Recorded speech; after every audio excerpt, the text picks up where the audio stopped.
Merci aux intervenants. Alors, en fait, ça permettait aussi à quelqu'un qui a eu sûrement, je l'ai fait de temps en temps, je peux vous assurer que c'est ça, le rôle le plus ingrat de cette journée.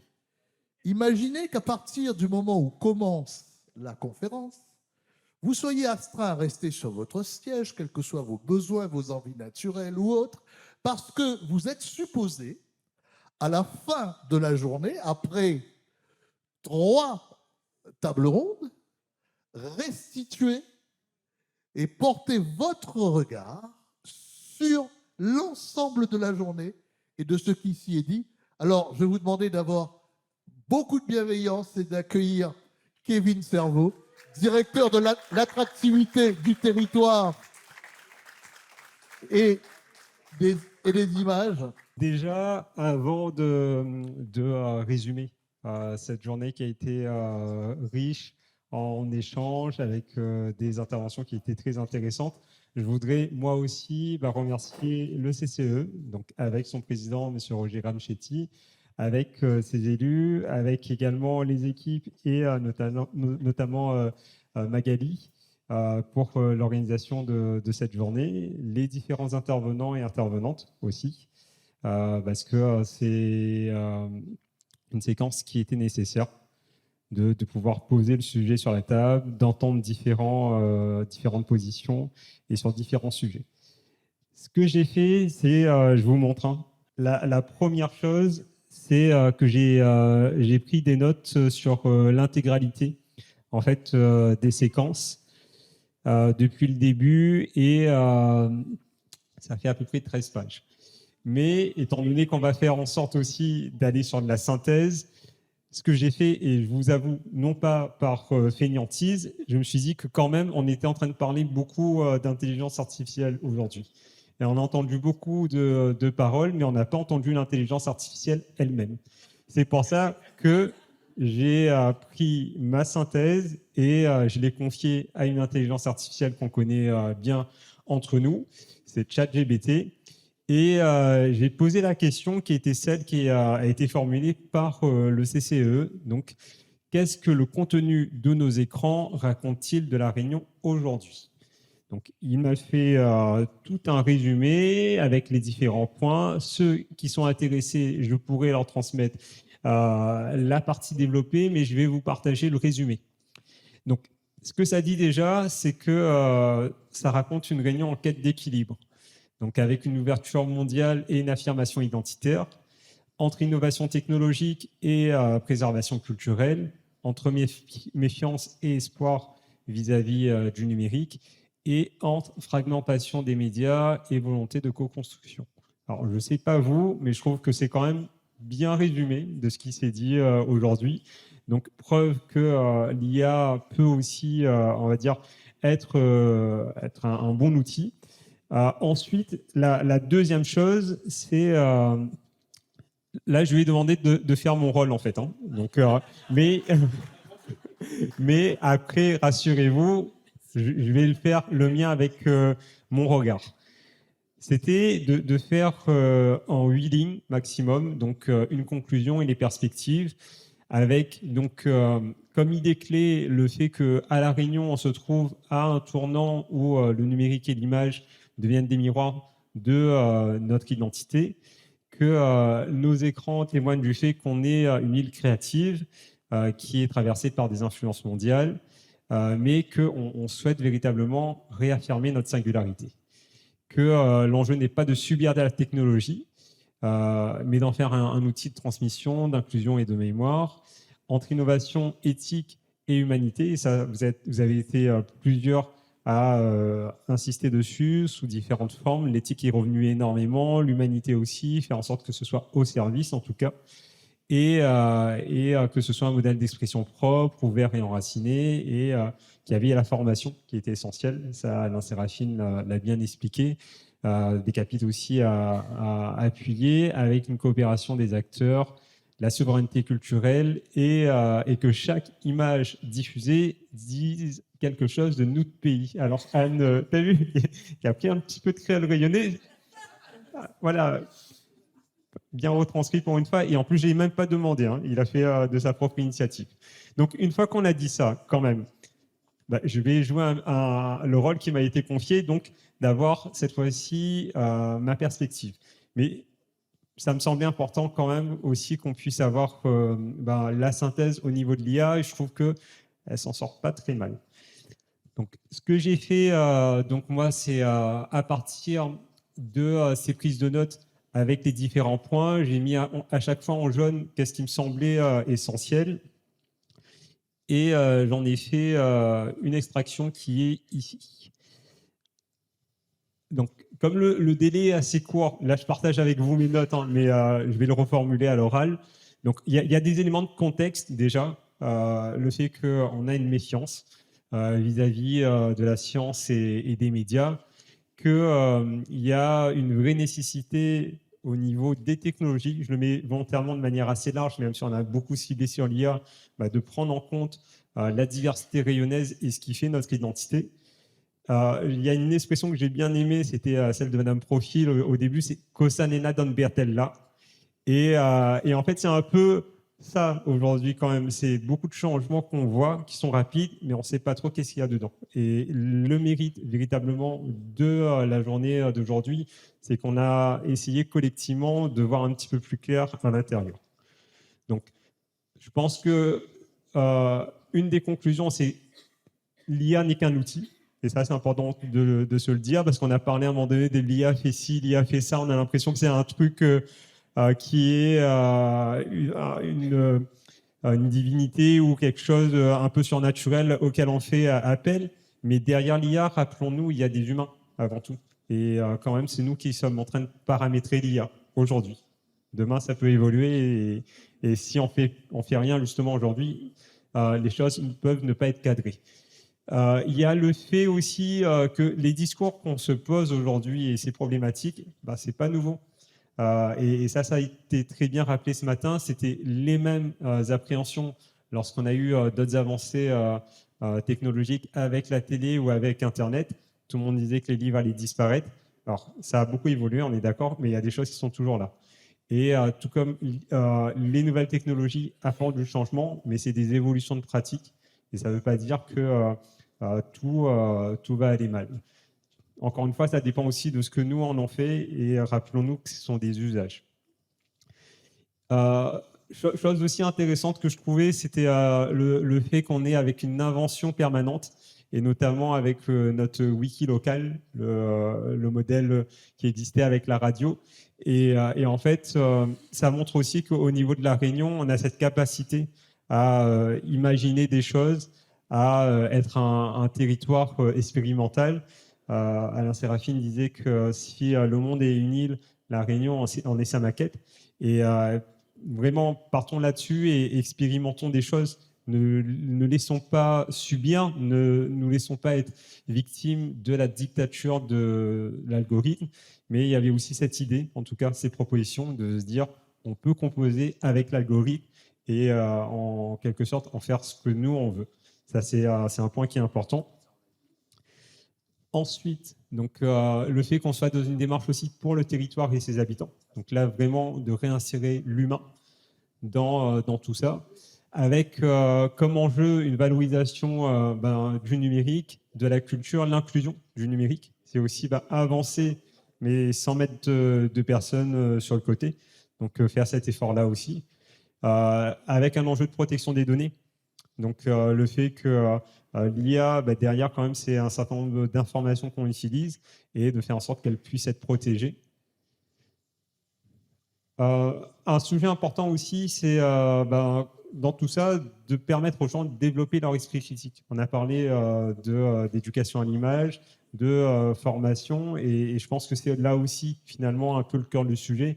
L'IA, on l'a comme idée juste après. Ceux qui n'utiliseront pas l'IA vont mourir. Alors, c'est un peu fort, mais je pense que l'idée, elle est quand même vraie dans le sens où elle est là et on ne va pas pouvoir faire sans. Mais bien utilisé, ça peut permettre, en tout cas, de faire des choses. Donc, vraiment, de pouvoir aller sur une IA éthique, non confisqués par les géants. Donc, encore une fois, cette idée de se dire qu'on peut, en local, être à l'initiative de modèles qui font qu'on n'est pas dépendant des GAFAM. Chose intéressante, je vais un peu dans les grandes lignes, hein, de façon à ce qu'on puisse extraire la synthèse de ce qui a été dit. Le fait aussi de pouvoir être formé pour pouvoir dompter l'IA. Et ça, je trouve que c'est une belle idée parce que l'IA, c'est un peu quelque chose qui, à un moment donné, si on ne cadre pas, peut être très compliqué et peut aller dans tous les sens. Et justement, l'importance de savoir qu'est-ce qu'il y a derrière l'IA. Avec l'exemple du cadrage qui est utilisé. Et voilà, c'est important en tout cas que l'IA ne remplace pas la formation, mais qu'on puisse être formé pour utiliser l'IA. Le fait qu'il y a une nécessité aussi d'avoir une volonté politique forte, donc qui puisse accompagner ces changements, que c'est une manière de poser un regard sur le monde dans un contexte où la consommation a quand même beaucoup évolué, qu'elle crée un certain nombre de frustrations. Et ce que je vais trouver aussi intéressant, c'est qu'à un moment donné, on est parti voir du côté de la santé mentale. Et c'est important parce que l'IA participe, au même titre que les autres technologies, à nous abreuver. Alors, c'était quoi le terme ce matin? C'était quand... Voilà, à être... à faire de nous des victimes de cette infobésité et justement mentalement. Donc il y a cette nécessité de faire en sorte de gérer et de faire attention à l'impact que ça a sur la santé mentale. Donc c'est le combat de l'humanité, celui du partage du savoir. Ce qu'on peut quand même aussi voir comme perspective intéressante, c'est que ça peut contribuer dans des récits à faire de nous des spectateurs qui sommes aussi acteurs. Et ça, c'est important, encore une fois, de ne pas se laisser dans une situation où on ne fait que subir. Les jeunes, point très important, parce que c'est bien qu'on se soucie de leur santé mentale, mais on a peu entendu de retour de jeunes cet après-midi. Donc, dans les perspectives, ça peut être aussi une des pistes, entendre leur point de vue sur ces sujets-là, parce qu'ils ont très probablement des choses à dire. Et c'est important qu'on puisse établir ce dialogue avec eux. D'ailleurs, petite parenthèse, on a posé la question tout à l'heure de qu'est-ce qui se passe sur ce qui existe en termes de transmission. Et effectivement, il y a des sujets avec la Maison du cinéma et des jeux vidéo qui ouvrira dès début 2026 sur cet enjeu d'éducation à l'image, de transmission. Donc, il y a vraiment un sujet là-dessus sur lequel on va pouvoir en tout cas avancer, notamment avec Elsa Damani. Il y a 3 grandes souverainetés que je trouvais très intéressantes aussi. C'est le fait de se dire qu'il y a la fiabilité de l'information, donc de savoir l'information qu'on reçoit, est-ce qu'elle est fiable ou pas. Et là, il y a tout le travail des journalistes de prise de recul par rapport à ce qui est dit, qui est essentiel. Ensuite, la souveraineté créative, donc de faire en sorte que l'IA soit un outil au service des artistes, et la souveraineté cognitive, donc le fait de nourrir l'esprit critique et de pouvoir conserver la diversité de l'imaginaire. Et je trouvais notamment intéressant aussi dans le fait de développer des choses en local, c'est l'occasion de ne pas avoir des choses qui soient toutes lisses, mais de pouvoir conserver des choses qui justement relèvent d'éléments beaucoup plus pluriels. Et puis deux choses en conclusion. La première, donc c'est un autre point que Madame Profil avait dit, c'est prendre le bon outil, l'IMALI comme il faut, et pour prendre part à ce changement. Et c'est quelque chose d'important parce qu'en fait, c'est comme l'image de tout à l'heure avec l'IA qui est une sorte de bête sauvage qu'il faut dompter. Et là, si l'IMALI bien, il est possible de faire un autre chemin avec. Et enfin, en conclusion vraiment un peu finale de cette restitution, là je termine par une phrase d'Alain Sérafine. Il y avait une idée générale qui était que malgré tout, on dispose d'un certain nombre d'atouts sur le territoire. Et ça, je pense que ça a été très bien dit. Et en fait, je trouvais intéressant de venir coller cette idée-là avec celle justement qu'avait dit Alain, qui est qu'on puisse être une société bâtisseur de rêves. Voilà. Merci Kevin Serveau. Si moi, on essaye de trouver l'IA qui dit mon discours, elle est comme ça. Mais essaye de trouver l'IA, il dit, moi, il ne comprend pas créole. C'est un peu gênant, hein, quand on interroge l'IA, il dit, il ne comprend pas mon créole. Vous dites, moi, c'est un créole de base dialectale, il comprend bien que ce midi. Non, il n'accepte pas. Elle est terrible, hein? Comment il fait comme ça? Bon, en fait, avant de dire vraiment un petit mot pour le par devant, il avait deux questions. Dominique l'a dit comme ça. Le président va causer après sur. Il interroge à nous sur l'histoire et sur la transmission. C'est ça? Que ça, c'est ce qu'il fait dedans. Juste, Alain a fait la référence à 1982, qui arrive après 1981, bien sûr, et tu connais que ça arrivait en 1981. C'est l'arrivée de Mitterrand, les États généraux organisés par l'État, parce qu'il y a eu beaucoup d'États généraux sur la culture à La Réunion, mais là, c'est l'État qui organise, et de ces États généraux-là, ils sortent l'idée qu'il faut créer en France, dans le cadre de 83-84, la loi de régionalisation. Ils décident de créer 2 conseils consultatifs auprès des régions dans l'outre-mer, alors qu'en France, il n'y a rien qu'elle-même. Là-dedans, il fait plutôt l'économique et social. À La Réunion, on a l'économique et social aussi, mais il y en a à côté de ça, le Conseil de la culture, de l'éducation et de l'environnement. Et pourquoi tout cela? Dans les documents de 30 ans de CCE, il y en a les paroles d'Henri Emmanuelli, qui a défendu à l'Assemblée nationale ce projet-là. C'est-à-dire qu'il faut vraiment faire ça à l'outre-mer, c'est parce qu'il dit bien, tout peuple a besoin de connaître son identité, de connaître son histoire. Donc, il est fondamental de créer ce conseil consultatif à l'outre-mer. Donc, à l'outre-mer de l'époque, dépendant toujours de la France, c'était la Martinique, la Guadeloupe, la Guyane et la Réunion. 20 ans après, Mayotte la rentre dedans. Pourquoi culture? Pourquoi éducation? Pourquoi environnement?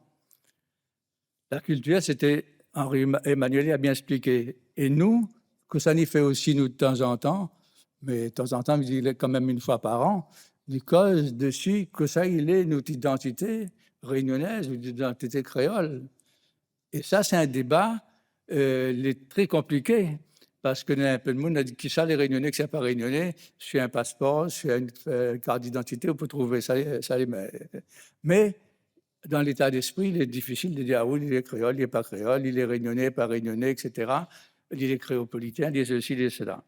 Mais nous, et c'est une notion qui est arrivée avant l'existence du CCE, c'est cette culture zambrocale.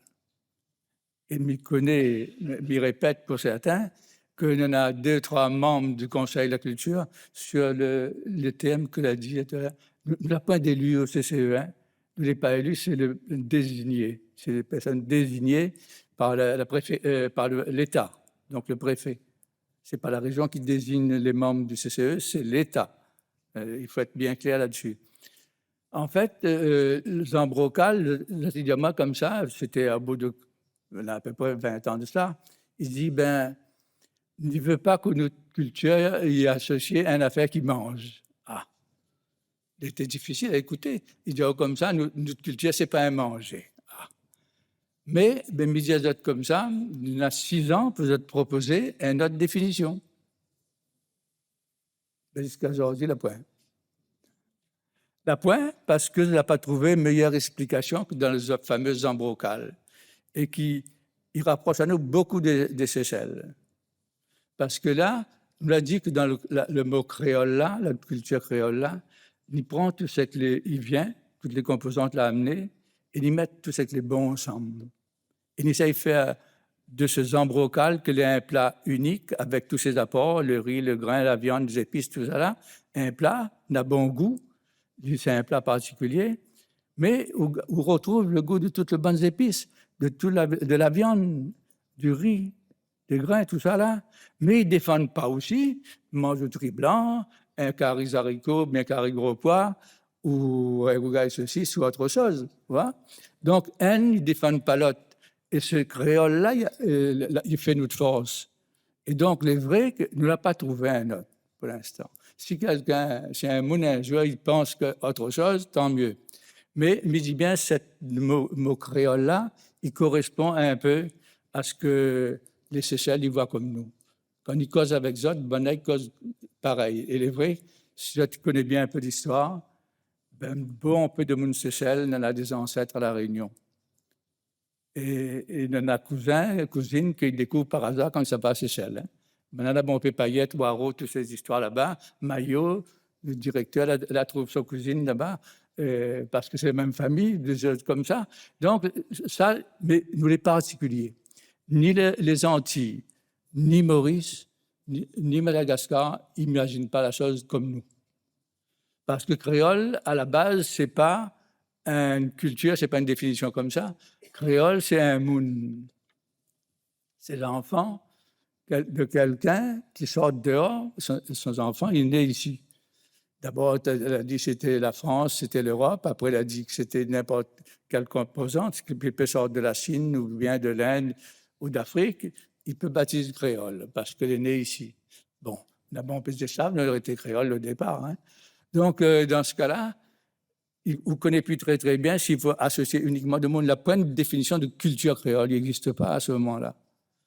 Et on l'a même vu, bon, ben, on n'a pas parti de consulter l'IA là-dessus, peut-être qu'on aurait dû faire. Comme il ne connaît pas utiliser la Kevin va apprendre à moi un peu, m'arronder un peu mieux, peut-être qu'il m'a trouvé qu'il apparaît aussi, comme je dis quand les esclaves ils définissent bien que le patron, mais enfin, qu'il travaille dans la maison, il te pouvait dire aussi que elle est un peu créole. Ça, c'est ce que m'a trouvé comme définition, mais il trouve qu'elle est un peu juste, mais bon, peu importe. Mais alors, les autres qui comprennent bien le créole, que ce soit une notion importante pour nous. Mais ici même, le 31 mai dernier, Capane Marie Moutou, quand nous a vanté un peu cet aspect créole-là, elle dit oui, je cause bien créole, je dis du bien du créole, de la créolisation. Tu connais que ça a été la créolisation? C'est une affaire subie, ça, contraint. Comment l'arrivée cette affaire créole-là? Mais peut-être que il est vrai ce qu'il a dit. Mais simplement, je crois que nous avons dépasser un peu cela, et peut-être qu'il peut aborder un genre de langue créolisation qui veut dire si nous veut être créole, il n'impose pas nous d'être créole, c'est nous qui choisissons de faire un certain nombre de choses comme ça. Ouais.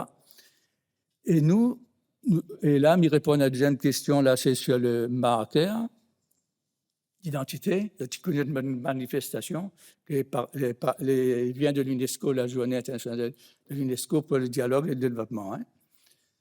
Et là-dedans, nous avons fait une causée sur la cuisine, parce que nous prenons tout ce que les communs, la cuisine, bien sûr, nous avons fait une prendre sur la musique, sur le causé créole même, lui-même, nous avons fait une cause sur les histoires, nous avons fait une cause sur les tisanes, et nous avons fait une cause sur le jardin, puisque nous préférons même mieux le terme de la cour, parce que sous cause bien bonne créole, c'est dans la cour, il y avait un jardin, un peu comme ça. Et puis, il y a des capites, parce que parce que ce matin, il y a dit une affaire, mais je crois que si je ne me trompe pas, hein, le côté mystique. Nous sommes en train de travailler un petit peu pour l'année prochaine sur l'idée que côté mystique, superstition, etc., tout ce qui peut arriver là, peut-être, je ne sais pas si c'est toujours en mai ou un peu plus tard, nous allons refaire un grand causé là-dessus, sur l'aspect de la créolité par rapport à ça. Et donc, peut-être nous pourrions causer un peu ensemble. Je ne connais pas quand, mais il peut faire ça. Et je termine sur le CCE en disant que la partie éducation, c'est vraiment la transmission. Voilà comment on a vu la chose. Parce que l'éducation, que ce soit l'éducation scolaire ou bien l'éducation populaire, c'est là qu'ils transmettent les choses normalement. Je dis bien normalement parce que je vais revenir sur un cas après. Et il est intéressant d'avoir l'environnement parce que nous, c'est un hotspot, comme il dit, de l'environnement. Et bien, en fait, vous êtes dans un endroit où vous ne transmettez pas n'importe comment, vous transportez dans un cadre bien défini. Et l'environnement tient un rôle important. de ce côté-là. C'est pas seulement par rapport, il dit le bread n'en a pas ici, n'en a pas là, n'a telle plante, etc. Mais ça, tout est façonné et il rejoint la définition de l'UNESCO par rapport à la culture, c'est-à-dire les rapports que les êtres humains ont entre eux, et puis entre ces êtres humains-là et la nature. Voilà, tout ça, c'est l'environnement. Il appelle l'écosystème, comme ça tu veux, mais c'est un peu ça.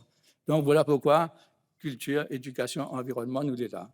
Et nous disons, c'est nous trois grands champs. Ils appellent ça des secteurs, mais c'est les pas grave. Ensuite, je crois que notre question, c'était sur... Non, et puis Dominique, me la répondu toute là? Ah oui, comme elle dit sur l'histoire, normalement, c'est l'école qui doit faire l'histoire, apprendre l'histoire. Ça, tu connais bien, il n'est pas vrai. Parce que nous les pris dans un système, et depuis 2015, nous avons commencé un travail là-dessus, parce que nous partions voir le ministère, nous partions voir les éditeurs, tout peut dire, mais à cause, dans notre livre, il raconte l'histoire, l'histoire à un bout de la Réunion. Comment ça se fait que comme ça? Le ministère dit à nous, il est très simple. Lui, il dit que ça, il faut faire par niveau. Il fait ça au premier degré, deuxième degré, troisième degré, quatrième degré, jusqu'à 20. Non, mais à plusieurs niveaux. Hein. Tu connais que c'est les bains. Mais il dit, le programme est comme ça, mais il ne fait pas le livre d'histoire. Il est tout à fait vrai. Aucun livre d'histoire n'a l'agrément du ministère. Il n'existe pas. C'est un problème purement commercial. Un éditeur, il va avoir un inspecteur qui est dans l'équipe avec lui, et il fait son livre d'histoire, et ça va vendre dans l'établissement scolaire. Il n'est pas plus compliqué que ça. Et forcément, on a une concurrence, il faut vendre le mieux, etc. Il fonctionne comme ça. Et comme les Outre-mer, la du monde peut acheter, là, affaires, mais que ça, tu fais, tu ne mets pas dans les livres d'histoire les exemples de l'Outre-mer. Je dis bien, la Réunion, là, on a un exemplaire seulement. En 2016-2017, quand on a rencontré des maisons d'édition, rien que Nathan l'a dit, ben, écoute, si tu fais payer par la région une équipe pour travailler, il veut bien faire un livre pour la Réunion. Ben, il n'y veut pas trop ça, nous, parce que ça veut dire que nous allons apprendre à nous-mêmes notre histoire, elle est bien. Mais nous voulons aussi que bande de monde là-bas qui devra nous, comme nous, c'est le cocotier, nous dans la belle villa, tu connais aussi que ça en est vraiment. Mais là, il ne marche pas pour l'instant.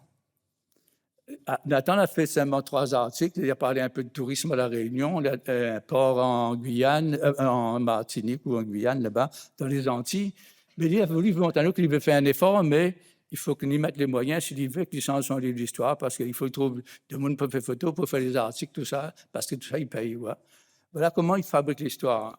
Et en plus, ce qui fait encore un petit peu de regret, j'ai entendu le projet Kaplan à La Réunion. Tu connais que c'est le projet Kaplan. C'est parce qu'il avait à un moment donné un grand fonds national avec notre président actuel, de son premier mandat, et qu'il a voulu donner une aide de plusieurs millions à l'échelle nationale, plusieurs dizaines de millions même. Je crois qu'elle est dépassée sur le plan national presque 100 millions. Mais La Réunion aurait pu gagner une dizaine de millions dedans pour avoir des projets. Et là, Kaplan, c'est un projet de l'association des professeurs d'histoire géo. Et je l'ai gagné quelque chose pour mettre en place l'outil, mais je n'ai pas mettre l'argent du tout pour fournir le grain à moudre. Le moulin était là, mais il n'a pas produit parce que, d'accord, elle a fait la machine, mais elle n'a pas fait la nourriture parce qu'elle n'a pas mettre le grain dedans. Et le book qu'elle a fait un petit peu, c'est un historien de la Réunion aussi, un Waro, Yannick Waro. Il était fait dans ses PSU, il fait un peu d'affaires, mais là, il n'avance pas beaucoup. Et donc, si un monde il veut enseigner l'histoire, un enseignant il veut enseigner l'histoire à La Réunion, il est emmerdé. Il ne connaît pas, il est obligé de faire lui-même, aller rechercher, faire ses propres fiches. Moi, t'es enseignant, mais il peut dire que ça il est. Voilà. Quand on a un livre avec où il fait les bonnes affaires, les bons, mais quand on l'a point, comment on fait? Ou ça fait vous-même, ça cherché. Et c'est là où on a l'idée de faire on aura le 5e numéro, enfin bientôt, mais le 4e, il devait apparaître là, un livre qui s'appelle D'hier à aujourd'hui, une série. Et là-dedans, il parle effectivement de l'histoire de la Réunion. Il dit comment, quel fait historique il peut être. On a fait ça pour l'éducation populaire. Hein. On a des exemplaires pour ceux qui veulent là-bas. Peut-être qu'ils peuvent donner un film avec deux, trois sujets, hein, mais qui donnent à des sources pour les chercher, si vous voulez faire autre travail, pour aller faire autre fiche sur la leçon d'histoire, etc. Ça nous gagne fait. Après, il rentre dans l'école, il n'y peut pas. C'est sûr, il n'a pas le pouvoir d'aller dans l'école. Il est comme ça. Mais par contre, fait une affaire pour l'éducation populaire, il fait. Et tout ce qu'il fait là, la destination de l'éducation populaire. Voilà. Ça, c'est notre plus gros travail que nous avons là. Ça, c'était pour répondre aux questions, mais il m'a dit un petit mot, puisque Kevin a fait un grand travail. Hein, mais merci encore à Kevin pour ce qu'il a fait. Et il profite avant de me terminer mon mot final, remercier l'équipe CCE qui travaille toujours bien en symbiose un peu en zot, parce qu'un il donne un coup de main à l'autre, parce qu'on a chargé de mission ici, l'autre chargé de mission là-bas, mais ils travaillent toujours bien ensemble pour toute cette équipe-là, les dirigée par Michael Maillot. Et donc, il fait toujours un effort, même s'il n'y a pas trop de monde, comme il l'a fait pour aujourd'hui, mais il ne fait rien, il est toujours là. Et aujourd'hui, il permet à moi de dire que, et il me rappelle ce qu'on m'a dit ce matin, le but, ce n'était pas d'avoir un grand battage médiatique pour un tas de monde là aujourd'hui. C'est de travailler avec des monde que les déjà dedans, les acteurs, et qui peut faire quelque chose pour la suite. Et comment il peut rêve par de bon. Moi, si je me prends une citation, un bug que je connais, il n'est pas moi, il dit dans la vie, il faut avoir des rêves assez grands pour ne pas avoir à les dépasser. Donc, il ne faut pas avoir peur de rêver grand. Et nous, créoles, nous devons faire pareil. Rêve grand, parce que je ne rêve pas pour une petite affaire là seulement. Et Alain, a dit qu'en gros, il résume ses paroles comme ça. Nous, la pointe pétrole, mais nous, on a des idées. Il veut faire une école de création, en fait, depuis toujours. Son leitmotiv, depuis que je connais Ali, depuis les années 83-84, il parle toujours de la former de l'esprit créatif. C'est ce que est le plus important, que nous en avons. Et ça, gagne pas enlève à nous. Et nous, les Noirs, nous, les Blancs, nous, n'importe quelle couleur, ni sortent ici, ni sortent là-bas, peu importe, nous avons cette capacité-là. Nous ne l'est pas plus, nous ne l'est pas moins, tu connais qui ça l'a dit. Voilà. Ça, de ce côté-là, l'important. Et à partir de là, que ça n'y peut faire pour aujourd'hui. Puis, je crois que moi, les plus contents, moi, t'es inquiet ce matin, mais je dis que ça sort dedans. Mais moi, il va apparaître un certain nombre de choses. Il y en a à approfondir. Nous, là, effleurer simplement les choses aujourd'hui. Il n'avait pas le temps de causer, 2 minutes, tu es là pour dire, tu arrêtes un coup, on en a 1 minute seulement. Mais il faut prendre conscience. D'ailleurs, président, certains sont en train de me faire leur reproche de ne pas faire la même chose avec toi. Tu sais, les gars, c'est le patron, arrête de déconner, non? Mais non, mais il fallait, moi, te dire, des affaires que. Le problème, c'est qu'avant, on m'avait 10 minutes pour causer en introduction. Comme là, il a moi 3 minutes, quand mieux 5 minutes. Donc, moi, obligé de ressortir à la fin, c'est que moi, pas gagné avant. Et puis, me répondre aux questions aussi de la salle.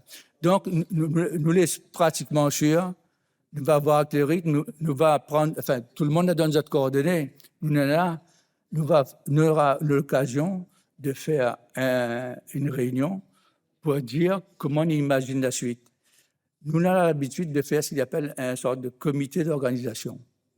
Là-dedans, il peut y avoir des groupes de travail qui fait que quand nous la pointe toutes vraiment les compétences en interne, il va y avoir d'autres mondes pour venir travailler avec nous pour préparer une manifestation. Autrement dit, ce qu'il veut faire, c'est co-construire quelque chose avec les gens, les volontaires. Bon, ça, c'est un peu notre idée de ce côté-là. Nous avons besoin d'approfondir sur telle ou telle thématique qui a été soulevée ce matin et résumée par Kevin. Il faut aller plus en profondeur dans la discussion. Il n'est pas forcément à une affaire à faire comme nous l'a fait aujourd'hui. En plénière tout le temps, il n'est pas possible. Il a point un seul temps. Soit nous augmentons le nombre de jours, soit nous augmentons le nombre d'ateliers. Trouve d'autres salles. Donc, il faut nous organiser tout cela, va permettre à nous d'aller plus loin dans la discussion et faire des propositions, faire des séances de travail et faire des outils, travailler encore sur des outils et peut-être proposer des titres, des choses que nous n'imaginons pas aujourd'hui. Hein. Mais c'est la seule façon de faire ça, c'est réunir tout le monde et créer un groupe de travail pour vraiment la prochaine fois qu'on y vient, peut-être, j'espère qu'il va toucher à peu près peut-être le nombre de personnes, 200, 300, 400 personnes, mais que ce soit des gens plus spécialisés quelquefois, mais sans oublier, on l'a constaté depuis longtemps, parce que me la parlé d'histoire photo, me la parlé de théâtre volard, qu'elle était intéressante parce qu'il y a cause de notre histoire. Et là, même il voit comme dans les films, que dans les jeux vidéo, il cause encore de notre histoire, on a une affaire en commun. Donc, il faudra que quand nous va faire ça, nous va travailler de manière spéciale, spécifique dans les groupes, mais nous l'obliger d'avoir des séances pour montrer que nous tous, ça va dans le même sens, de ce côté-là. Et c'est pour ça que je continue toutes, pour rendre bien cette case tranquillement. Et tiens, fait un grand bravo pour l'équipe quand même, de travailler avec Magali et la commission, là. Justement, Président, je vais en profiter pour les présenter. Voilà. Alors, on sait que vous êtes attentif à tout, mais particulièrement au repas. Donc, on saluera le traiteur, la marmite du pêcheur. La captation sonore avec Gilbert Richard et Daniel Lachimi. On a gardé et l'image et le son, donc la captation et les capsules vidéo par iProd avec Tom Moric, Romain Richer et Christophe Guichard. Le collectage de la parole et la réalisation des actes à venir pour 8000 mondes avec Nicolas Bonin et Stéphane Payette. L'équipe technique du MOCA et de la région, Pierre-Yves Perrault, Éric Paysan, Julien Dino, Brice Fatol, Thomas Latchouman, Eddie Amouarani, Chemir Gino Hassani, Olivier Michel, Steven Padjanaï, Iqbal Taïbali et Sylvie Payet. La commission audiovisuelle et numérique du CCE, Cyril Jaffet, Loïc Manglou, Daniel Mambrive, Antoine Merlieu-Duvigneau, Valérie Fontaine, Bernadette Philippe et Roger Ramchetti. Et enfin l'entourage pintade du CCE, Anthony Dubar, Linda Grondin, Christelle Grondin, Angélique Quinclé, Arokia Nicole, Bernadette Bertil, Marie-Laure Veillant, Sarah Lafitte. Alors, l'espace d'un événement, on l'a naturalisé Éric Naminzo, puisque c'est lui qui a écrit la traduction en créole de nos capsules. Donc, il est naturalisé CCE pour la journée. Saravana Rangaradjou, Michael Maillot, et une attention particulière pour Magali Revel-Palma, qui a porté cette manifestation de bout en bout, et c'était pas simple. Merci à vous tous. Alors, juste une chose, c'est quelque chose qui est peut-être sûrement appelé à se poursuivre. Alors, vous avez un avantage que n'auront pas les autres. En 1985, Francis Cabrel est revenu à La Réunion à l'époque où il était célèbre. Et il a posé une question. Il a demandé, en plein théâtre, il a arrêté le concert, il a demandé, vous étiez là la fois précédente quand on était 15 au théâtre du Tampon? Parce que lors du premier spectacle de Cabrel à La Réunion, il y avait 15 personnes qui étaient venues. Alors vous, dans les prochaines manifestations, vous pourrez dire, moi, ce jour-là, j'ai été.